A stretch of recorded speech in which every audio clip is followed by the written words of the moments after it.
Spent several weeks going through reading the Marseille by J.M.David, and I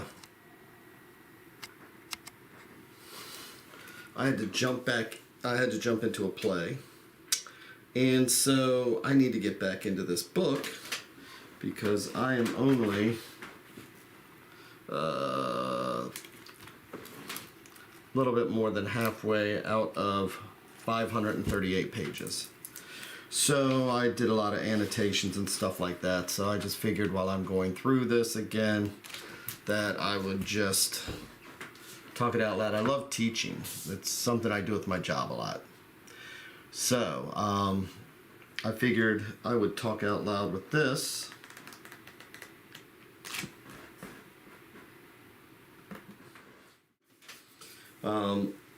Just so I can focus on it. Sometimes saying things aloud, it makes it easier to remember. And also just to see if anybody ever comes up with any questions or anything.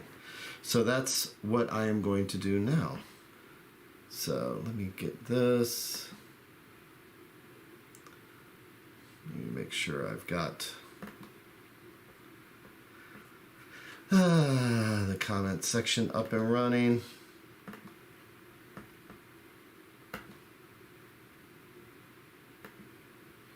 Okay. What you do.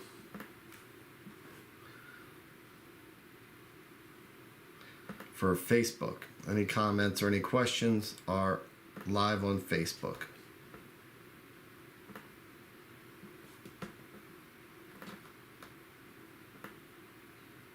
Okay. So, reading the Marseille Tarot. Chapter 1 was the introduction, so it followed all the cards up until readings, eschatology, and metaphysics. Metaphysics. And that's how far I'd gotten. So I'm going to go back through and just refresh myself on what I've already learned. He has some types of type 1 and type 2. So I have, and I've got to actually go get. I've actually got to go get my deck.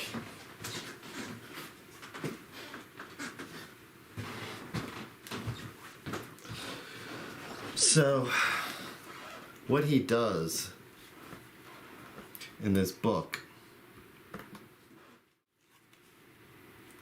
is that he uses the Jean Noble Paris 1659 deck. So that is what I went out and purchased. I could even put a link. Got it from a guy on Etsy, and he makes reproductions of the older decks. So as I go through, I'll probably refresh my memory with by pulling out this deck, looking at the cards. So let's see. So yep, there's a type 1 and type 2. This one's a type 1. You can tell in particular because the hangman is that strange looking one that you sometimes see where the fingers are behind his back. So it's definitely different from the like the Rider-Waite or a lot of the others.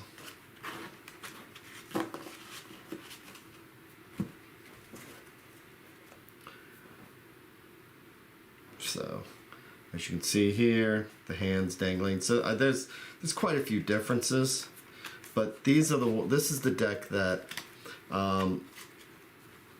preceded the next one coming up in the 18th century is the Converse, which then followed up with the Rider-Waite.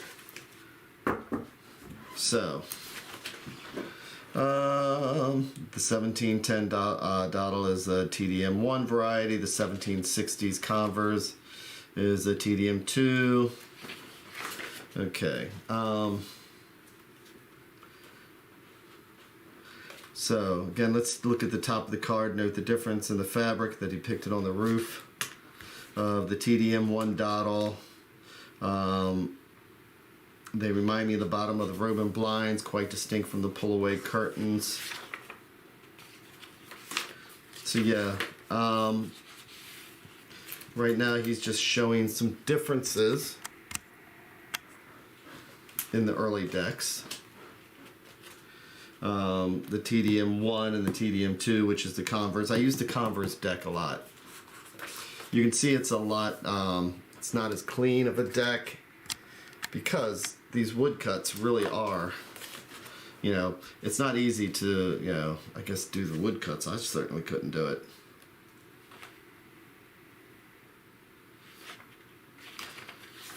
But the Converse, the later one, definitely cleaned everything up, and it's probably why myself and other people, when we do the Marseille, and again I do Marseille and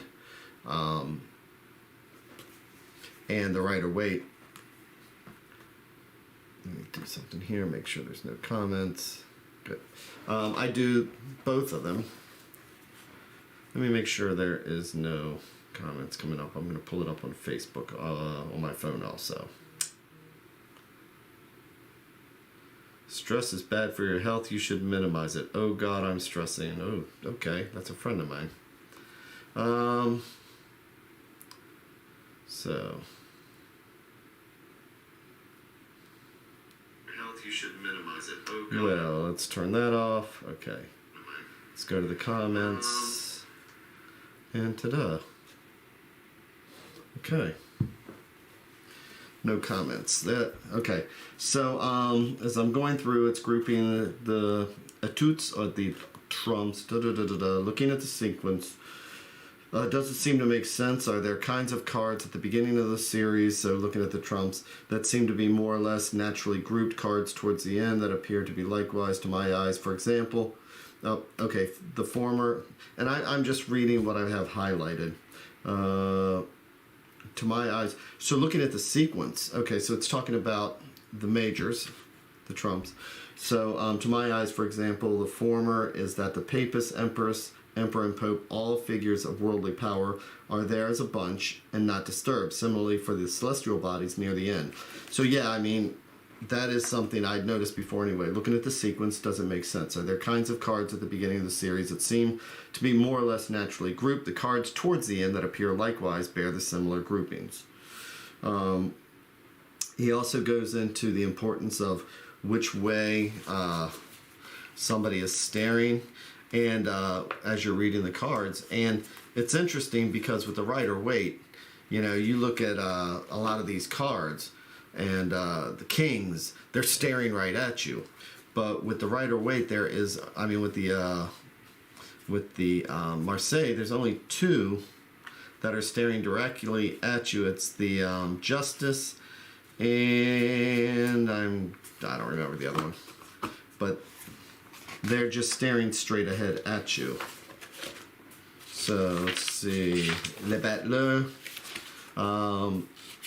With the Rider-Waite, you know, he's a magician and everything else, but with the Marseille, he really is just a traveling street performer, somebody who can perform illusions, somebody who does have quote-unquote secret knowledge, but he's, as they put here, a rogue performer. And he goes into, you can see where David is adding all these pictures that show where the juggler may have come from. You know, I mean, this is a common image in the 1500s, 1400s. You know, and here it looks like they're doing the sacrament. Yet even Catholic priests were at time considered by various people as similarly as swindlers. Well, there you go. You know, here we have here, and this is a cool one right here. because it shows, you know, here you have the street performer. He's got coins, he's got cups, he's got a wand, just like, you know, the magician that we know of now, again, but it's not like the magician that when doing more esoteric studies he presents. So what did I have as a note? Nearly 100 years earlier than the Noble, Caitlin Joffrey shows a number of onlookers and possibly a losing gambler on his card. Okay. Question. So I have a note here. Question. Was this the basis for a poorly drawn Noble? Seems pretty obvious. Laugh out loud answered here. So, but have also above the original, more indeterminate model with the Jean-Claude Flanoy had to work. So, yeah, so he's saying here that Caitlin Joffrey shows a number of onlookers on his card. Let's take a look at our Noble. Okay. Now keep in mind that the tarot is not, I understand that a lot of people believe that it, you know, has more of an esoteric origin, but it really started out in the 1500s as a game for the rich, for the nobles. They had hand-painted cards. The Marseilles are the mass-produced ones. So anyway, cup and balls, okay. This really is a great book. So let's see, the pips. What do I have for notes? French suits. Clubs considered a cognate of coins. Yep, so 4 suits. So what are these 4 other suits and what of them? They have at times been referred to as the Italian suits in contradiction to the French suits that have become the dominant form in standard playing cards. The latter is formed by the black spades and clubs of the red hearts and diamonds, and the former is alphabetically by the common Marseille appellation batons, cups, deniers, a Roman coin value, and épées, swords. Whether there are definite correspondences between the Italian and the French suit remains at best unclear. Certainly the English names suggest a connection between, at the very least, clubs and batons, and between spades and épées, or swords. Yet, clubs is generally considered the visual cognate of coins. Okay, because I can see clubs with the round... Yeah, that's right, because you have almost like 3 coins. Yet, clubs is generally considered the visual cognate of coins, or deniers in France. Okay. So, looking at our sets, so why do let's see, I have a note on the bottom here. Let's see if I can make sense of why I put this note there. Cups, all face future except queen. Okay, so these are our face cards. Okay, the court cards. So, again, that's where I was talking about with the right or wait. There's a lot more staring right at you. But another thing I like about the Marseille is it's very important to me which direction cards are pointing, or the faces. And so with the Marseille, the coins all face the future except the queen. Cups, only king faces the future, which means everybody else is facing dexter or to the left. Swords, only the king faces the future and all others are looking left. And then batons, all face forward. So these are really important when you're doing your readings to know, you know, what direction are they looking. Okay. And so let's see. Batons are, okay, my note, batons are the only suit that does not require fire to be created. Without batons there would be no other suits. So yeah, I remember as I was reading this, that was an interesting point that that David pulled out, is that all the other suits require fire. To be able to make coins, to be able to make swords, to be able to make cups, but then that's the creativity of the wands and the fires, the batons, is one of the things that I do take into consideration. Perhaps it should be noted that the four suits batons is the only one that results from the growth of a living being, namely a plant. And there's creativity again, life springing from life. To be sure, let's see, okay, and then also, unlike the other three, no fire is needed for its formation except the living fire flowing through the sap of the plant prior to its cutting. See, all these things are important as I'm looking at the cards, because I take all this into consideration. I read a lot using, I'm a very intuitive reader. And so when I look at a card, I'm actually looking at the symbols and the emblems and the things like that, and taking things like this into consideration. So he has here, looking at the cards, which appear living and which not. How can the floral designs be seen as somehow intrinsically connected and implemented? And what of the nine? So obviously he's talking about the pips here. And I know a lot of people are intimidated by the Marseille deck, because there are no pictures on it, like the Rider-Waite, but there are pictures, and you can see the growth and how the growth appears, and how it isolates, and how it moves through, and how there's a uniformity to it, or how it actually separates things. These coins are actually separated here. So these are all things to consider, as he said, the life and stuff like that. So, cups have different nature. They are made to contain, to hold, and be held. Okay. Yet, unlike Ace of Batons, the Ace of Cups is not held, which is true. Okay.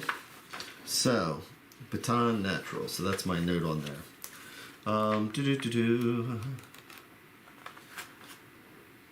Yep, Geoffrey Butler, the suits of French. Okay, so this is cool. So, also a good time to begin to consider the arabesque or the curliature ornamentation for the Two of Cups. Is the only pips that appears to reference animal life. Okay, these are not, and as emerging fish from a floral base. So, if you can see this picture here, we can see the fish coming out, which, if you think about, for example, Pamela Coleman Smith has got a fish coming out of the cup for the Page of Cups, but this is actually in the Two of Cups, and it's a common, it was a common arabesque in the Middle Ages. And you can see how it was added to the Marseille as far as these symbols go.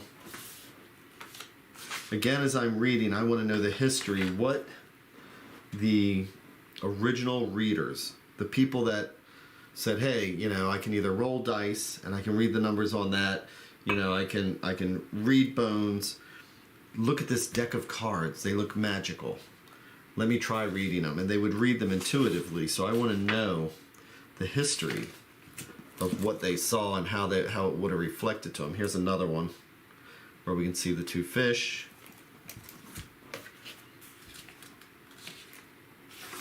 Okay. Then I have a note here. Come on, note. What do we got? Is my light all the way up? It is. But I can't make out.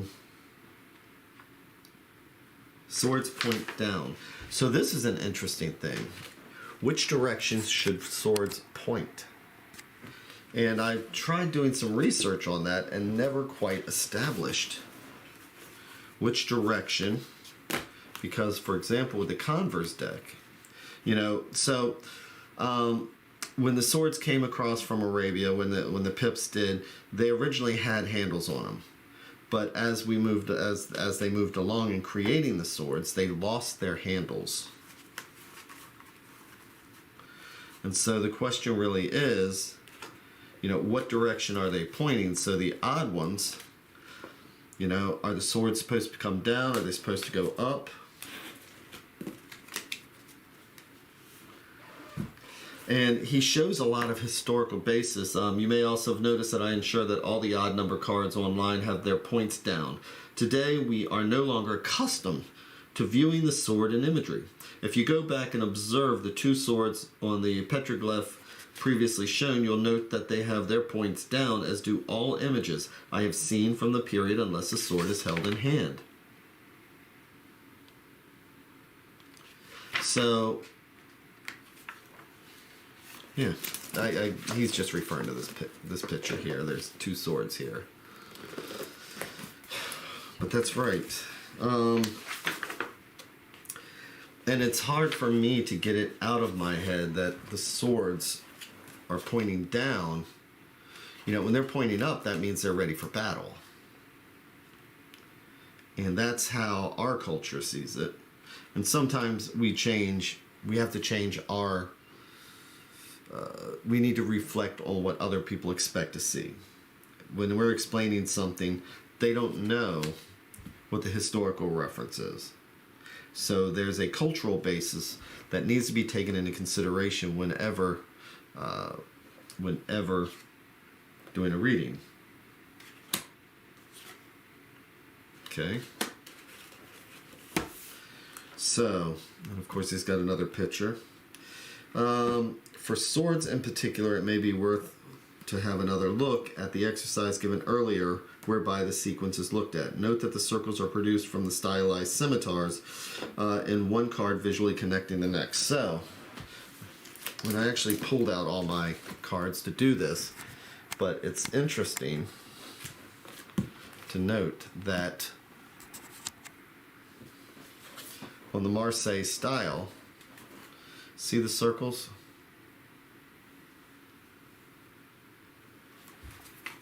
So when you put swords side by side, when you're doing it as far as if you're doing them sequentially, there's one, but even here you can see that if you actually look at it, these swords form a big circle and it's going through the outside, and it's really cool to look at them in order as the circles get larger and larger.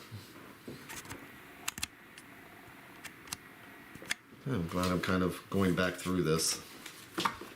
It's a great book. Okay, let's see. TDM scimitars only have its hilt at both ends. Yep. So the Mamluk, however you want to pronounce it, originally had hilts. So the TDM does not have it. So this is the Bologna deck here. But here you can see this is a... they believe the pips came from the Middle East. Okay, they traveled across with traders and soldiers for card play. But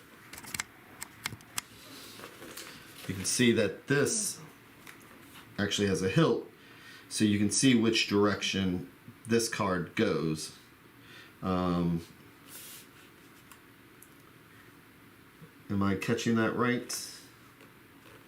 Explaining the decorations. Misguided work of the copyist. The central sword shrinks to its relative proportion, and the hilt ends somehow get copied.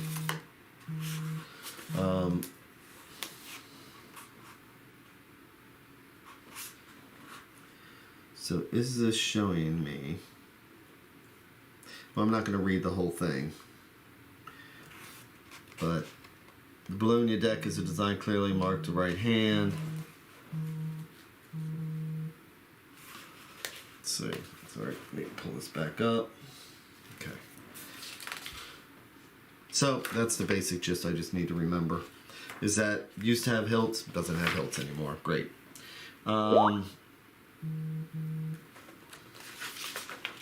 Then, on the subject of heraldry, the Ace Swords is particularly interesting.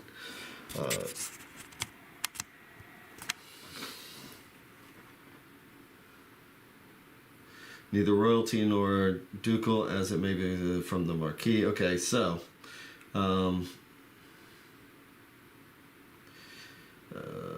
this appears also. So I know that for a fact when he's going through, he's going to actually point out the different types of crowns, because in the Middle Ages, if you did not know the status of the person in front of you, and that would be based on whether the crown or how they're dressed, you know, you could get hung for it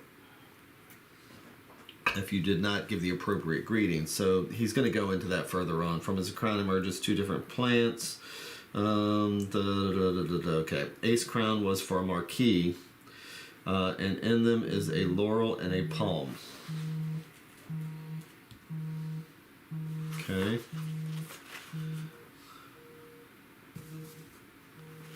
And then, let's see, not all items held in hands. Holding hands. Both the Ace of Batons and the swords are held in the right by the right hand, yet the image is depicted from a different perspective and can at first glance appear as though one is held in the right and the other in the left.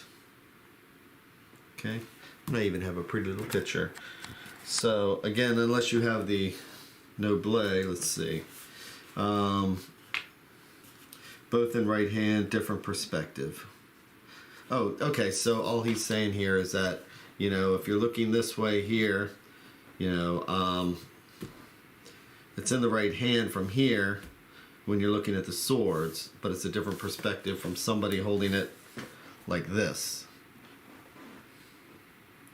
So you're seeing the back side, you're seeing the front side, but it's still the right. And it's also, again, left and right. Dominant, dexter, left, right, whatever, you know, really does have a lot of importance when reading the cards. Yep, swords are the provenance of nobility. So is he going into how I feel? Yes, okay. So for me, when I'm reading cups, hey, I got a buddy of mine here. Let's see. Sabina wants to know if you're doing D&D, or if not, if you'd like to come. Okay. Well, I will answer him in a little bit.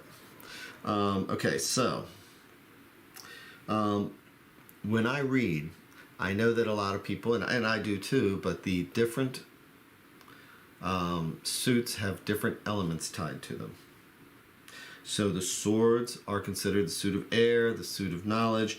Cups are the spiritual. The deniers, the coins, the pentacles are considered merchant or work. And the wands, batons are considered fire.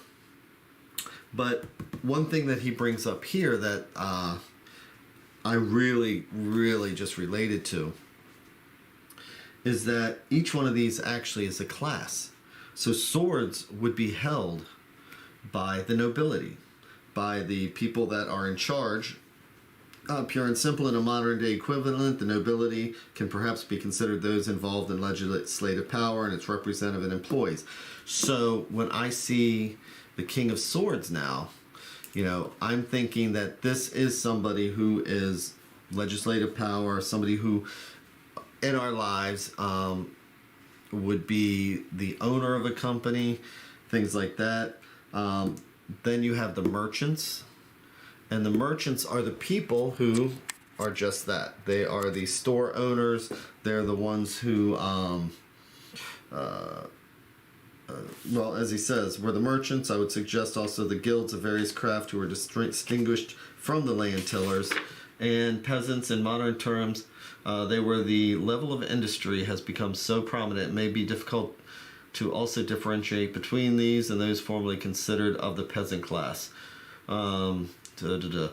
Perhaps of difficulty in placement are the artists who seem to cross over between this aspect of craftspeople on one hand and learned creativity on the other.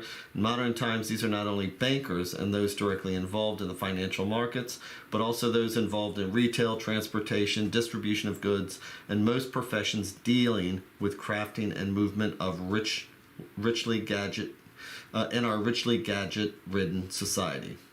So cups undoubtedly associated with the church. Okay, I don't think there's anybody. But cups also, I have a note here, cups also cross over to artist educational creation of acts of love.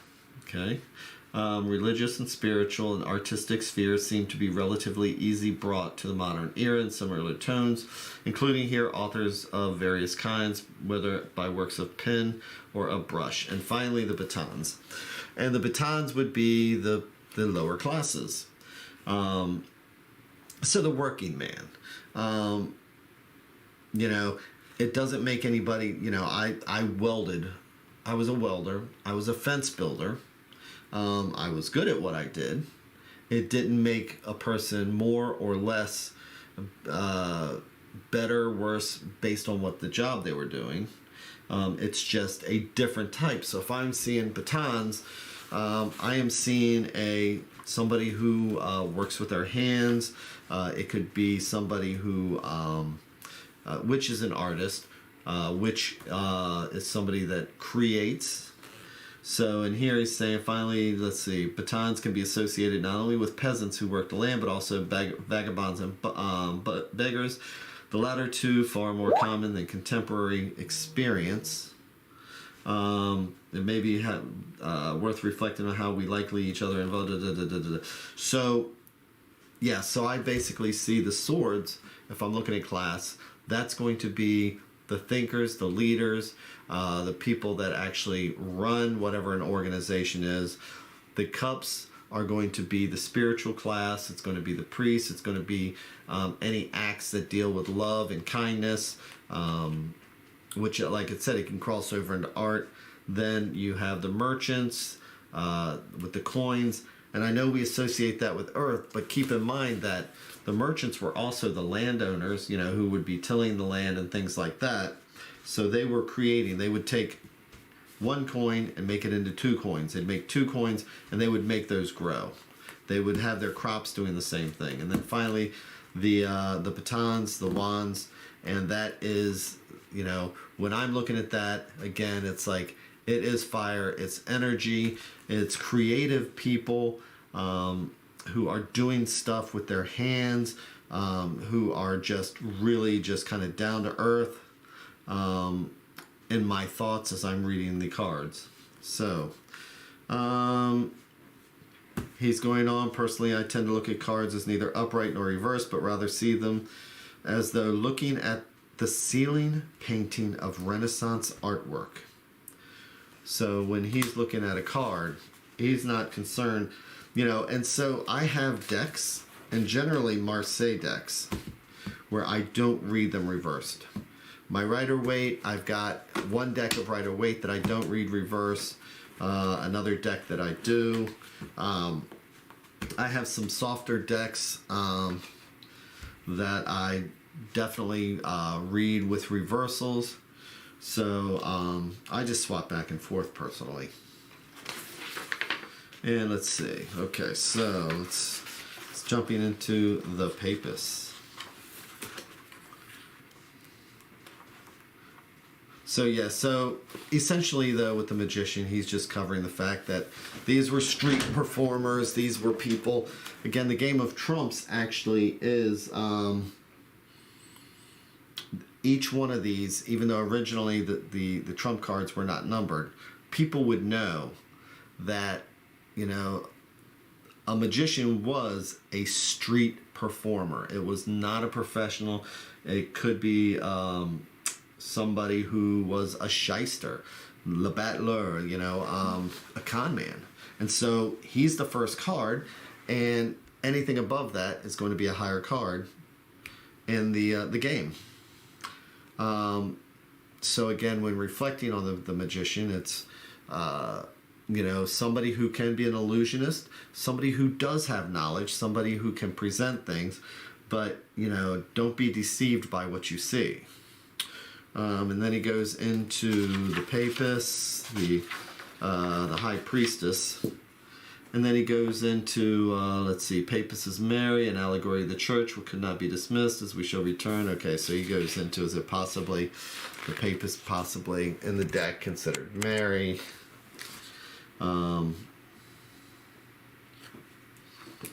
He's got different historical references to show, that shows Mary sitting on a throne the same way our papist does, our high priestess, blah, blah, blah, blah. That's great. Let's see, clothing. He goes into the, directions, again, of the gaze is always important. Let's see. And then in contradiction of the card, it proceeds that we have an inner movement of spiritual revelation of intuition. Even though no angelic being is presented on the image of the card, the crown and the title both appear to suggest that the mundane is transcended and that the spiritual is sought. Clothing, if we look carefully at her clothing, she appears to be wearing a warm mantle clasp in front, perhaps indicating that though indoors from the seat the weather is not as clement as may be first imagined. Because if you look at the high priestess, she is just layered up in this deck, and I'm going to see if I can find it just real quick, otherwise I'm not going to worry about it. Just to give myself a review of it.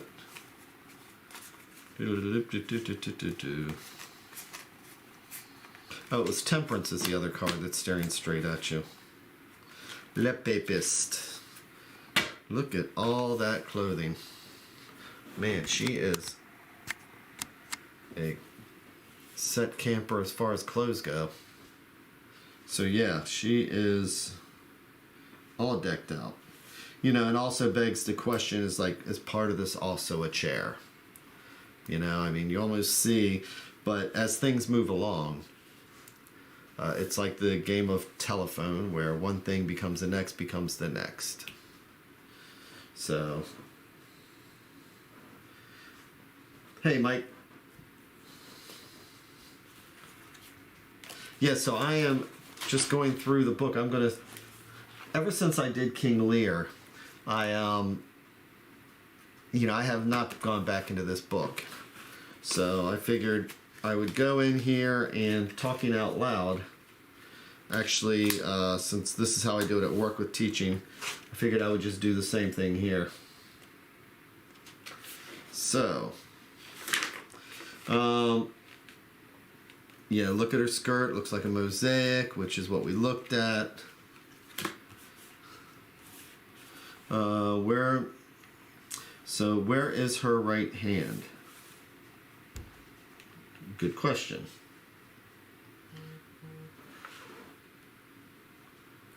Hey, man. So where is her right hand? If you look here, is that actually the right hand? Again, the artist leaves a lot to be desired. But it's one of those little things. Doesn't matter whether it's the Marseille or it's somebody else's deck, my Anima Mundi, whatever. You take the symbols as they are presented. And to tell you the truth, for the first time looking at this, I'm wondering if that's just a badly drawn hand. Okay. So the crown feminine, the papist is crowned. How does the crown compare to any of the other feminine figures within the deck? So it's very cool in this deck. It goes through the different types of crowns in this book. And again, if you did not know the difference between a ducal crown and the king, or a marquise, however you pronounce it, you can get drawn and quartered if you did not treat them appropriately. So when these cards were created in the 16th century, 15th century, and onward, they knew what each one of these crowns meant, and because they were raised with them, and it's something that we kind of have to learn.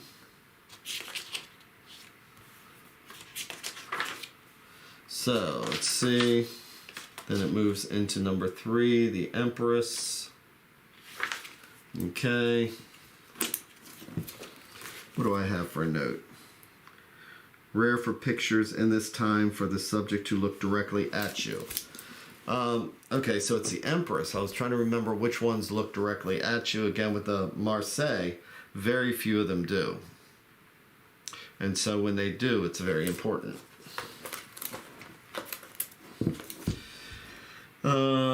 Only one of the 2 cards that faces head on. Okay, and the other one is Temperance. Okay, so here's a card, one of only 2 that faces a square on. It's actually quite astounding that the whole set with figures, i.e. of the 22 trumps and 16 court cards, only 2 that directly faces is the Empress and Justice, not Temperance. Empress and Justice. I should remember that. Okay. When doing the Marseille. Looking directly at the viewer, and we in turn look directly into her eyes. It is, however, relatively rare for images of the period to depict the character facing the viewer in such a fashion. So there's that cultural thing. I heard one of the reasons that made the Emperor crown into more of a helmet was because royalty was going out of fashion. I heard that too. And that is probably very, very true as we move on to the 18th century in particular, with the Age of Enlightenment and things like that. So that's a good point. Let's see, loyalty, and then let's see, Empress equals loyalty. The Empress needs to both evince and also herself have loyalty. She is loyal to her subjects, and in turn, her station bears the burden of loyalty. And he points out how young she looks,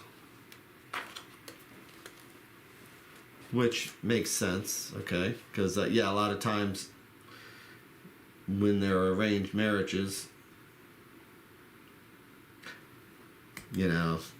when somebody's finally of age is when you would get married. Okay, let's see. And the card is the reversed image. This is one thing I think is cool. And we were just doing the Two of Wands, and we were talking about that. We were just talking about the Empress.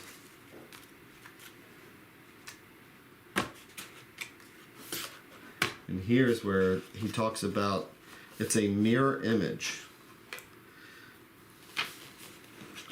Let's see. To the Empress over the past few hundred times, also the base to the shield, and if we look closely at the shields of both the imperial monarchs, they depict a different kind of eagle. Both are eagle displayed. In other words, both are single-headed eagles with legs and wings outstretched, and in each case, the head faces sinister to the left of the shield of its user.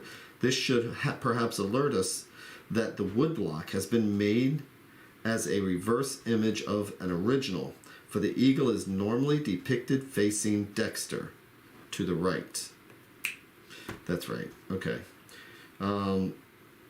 So that just means that when he was looking at his picture, he just did the woodblock exactly as he saw, so that when it got stamped, it was actually reversed.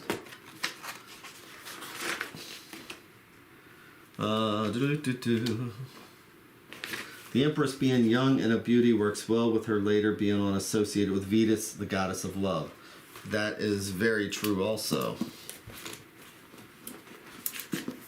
So, right hand, not left hand, instead of...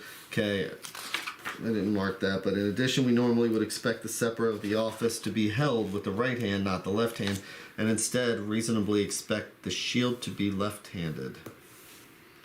Okay.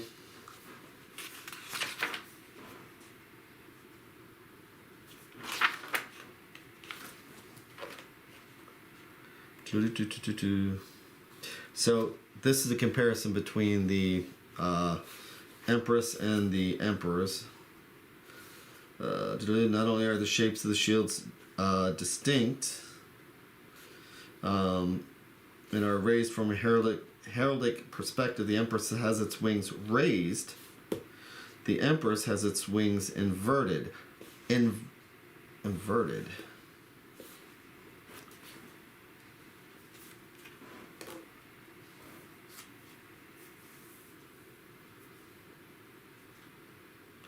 The spread wings has been claimed to allude to protection, and the eagle is or was dominant insignia of power on the continent of Europe. And so one thing I think he points out in here, I can't remember, but with the Queen's shield there is no notch, or I guess there's barely a notch here, but the notches were important so you could stick your sword through and poke people. Poke, poke. Which is what a king, so a king's sword that's why they would have the notches in them. So sitting as Empress mirrored, okay. It's coming up on 5:37, so let me see here if there's anything else for the Empress, and then I'm going to call that the Empress being young.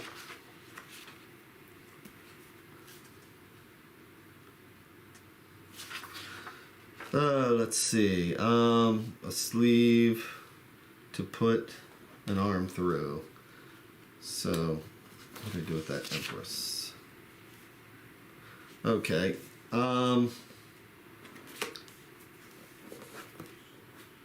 So yeah, this has evolved into like a cup in some decks. And move forward. But what that is really, when blown up, you can see it. That is not a cup. It is a sleeve, as in a sleeve. But as it evolved, became, and this one here, the Vaville, it becomes part of a column and it looks maybe like a cup or something. But you can see the evolution of the cards, which is why I am fascinated and why I really love doing the Marseille, trying to understand what the original intent was instead of the telephone game where 16th century copied the 15th century, the 17th copied the 16th, the 21st century. Now, by the time we get done, we've completely forgotten what the original card was. Yeah, you can see this is the carry sheet. So this is one of the oldest depictions of the Empress. We don't even have the cards. This is just a sheet that was thrown away more or less. I think they found it in a book binding. But it shows in the carry sheet before the Marseilles were ever created what the Empress sleeve looked like. Let's see, what other notes do I have? And then I'll just call that a day. Okay, the courts. Okay, and then he moves into the court cards. Okay, so then I'm going to call that a day for right now.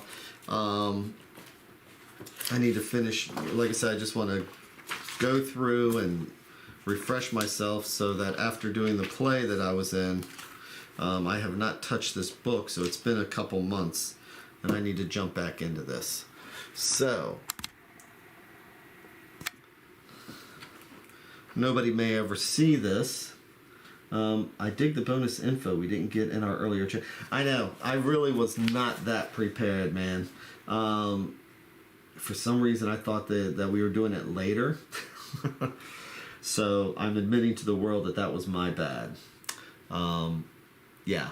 I was not as prepared, so I will be more prepared tomorrow because all this is really good stuff.